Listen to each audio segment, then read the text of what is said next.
Tepat 40 tahun lalu, aksi demonstrasi berdarah terjadi di Tanjung Priok, Jakarta Utara pada 12 September 1984.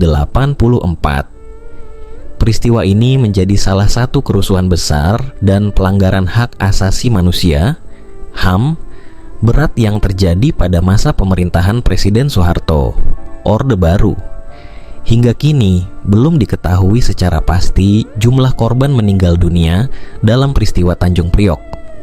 Pemerintah memperkirakan 33 orang menjadi korban dalam insiden itu.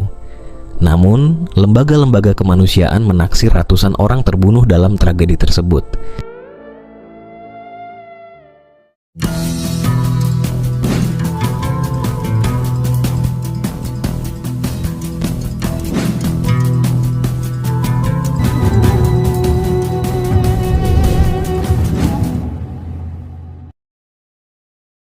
Tanjung Priok yang berada di wilayah Jakarta Utara merupakan salah satu sektor perekonomian paling penting di Indonesia.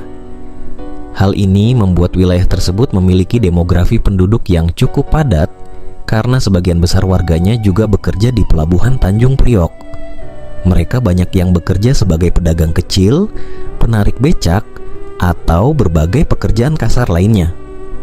Memasuki tahun 1980-an, perekonomian Indonesia dihantam oleh krisis akibat anjloknya harga minyak dunia, sehingga membuat aktivitas di Tanjung Priok ikut terganggu.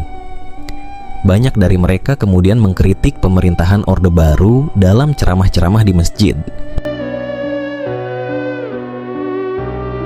Pada 7 September 1984, seorang anggota Bintara Pembina Desa, Babinsa, mendatangi Musyalah As-Saadah. Anggota Babinsa itu meminta pengurus Musyalah untuk mencopot pamflet jadwal pengajian yang juga berisi tulisan tentang problem Islam pada masa Orde Baru.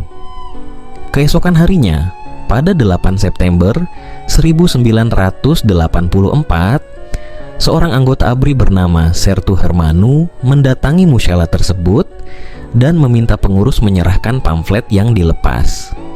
Saat itu, Hermanu memasuki Musyalah tanpa melepas sepatu dan bahkan menyiramkan air got ke dinding. Dilansir dari kompas.com, 29 Juni 2023, hal itu kemudian menyulut kemarahan masyarakat setempat dan membakar motor Hermanu. 2 hari setelahnya, beberapa jamaah Musyalah As-Saadah berpapasan dengan salah satu petugas Koramil, rekan Sertu Hermanu, dan sempat terjadi adu mulut. Adu mulut ini kemudian ditengahi oleh 2 orang takmir Masjid Baitul Makmur dan mengajak merundingkan masalah itu di sekretariat masjid. Perundingan ternyata tidak kunjung membaik karena prajurit tersebut menolak menganggap masalahnya selesai. Tak hanya itu, massa telah berkumpul dan mendengar percakapan di dalam sekretariat. Mereka kehilangan kesabaran dan membakar sebuah motor milik seorang marinir. Atas pembakaran tersebut, kedua takmir masjid yang menengahi adu mulut ditangkap bersama 2 orang lainnya. Berbagai upaya kemudian dilakukan untuk membebaskan ke-4 orang yang ditahan itu, tetapi hasilnya sia-sia. Pada 12 September 1984, beberapa mubalik berceramah di tempat terbuka dan mengulas kecacatan sosial politik pemerintah Orde Baru. Dalam ceramah tersebut, seorang pria bernama Amir Baki berbicara secara lantang dan menuntut aparat membebaskan 4 orang takmir masjid paling lambat pukul 23.00 waktu Indonesia Barat. Setelah ceramah-ceramah usai, sekitar 1.500 orang melakukan aksi demonstrasi menuju kantor Polsek dan Koramil. Beberapa sumber lain mengatakan, beberapa orang sempat melakukan aksi pengerusakan sejumlah bangunan selama perjalanan.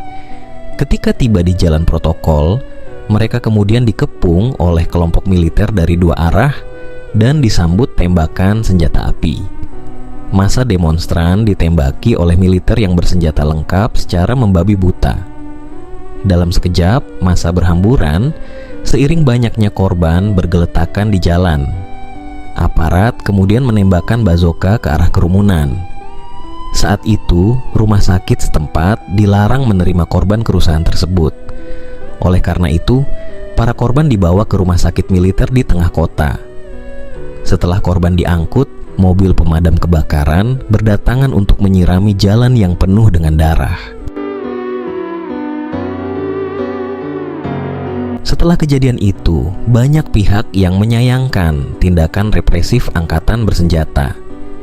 Kasus tersebut kemudian berlanjut hingga sidang subversi. Sejumlah orang diadili atas tuduhan melawan pemerintahan yang sah. 2 orang terdakwa, Salim Qadar dijatuhi hukuman 20 tahun penjara dan Tony Ardi 17 tahun 6 bulan penjara. Dikutip dari kompas.com, 12 September 2018. Untuk mengusut kasus ini, dibentuk Komisi Penyelidik Pemeriksa dan Pelanggaran HAM Tanjung Priok (KP3T). Pembentukan KP3T dilakukan usai mendapat desakan dari berbagai pihak untuk menyelidiki pelanggaran HAM dalam peristiwa itu. Pasalnya, terdapat sebuah kesewenang-wenangan dari pihak aparat terhadap korban. Pihak aparat juga melakukan penangkapan dan penahanan di luar proses hukum terhadap seseorang yang dicurigai ikut dalam insiden tersebut. Selain itu, aparat juga diyakini melakukan upaya penghilangan paksa selama selang waktu 3 bulan setelah peristiwa 12 September 1984. Saat itu, korban ditangkap tanpa ada surat pemberitahuan kepada pihak keluarga dan tanpa alasan jelas. Hasil penyelidikan KP3T menyebutkan nama-nama yang terlibat dalam aksi pelanggaran HAM tersebut, yaitu dari Babinsa, Kesatuan Arhanud, Koramil Koja, Polres Jakarta Utara, dan beberapa perwira tinggi.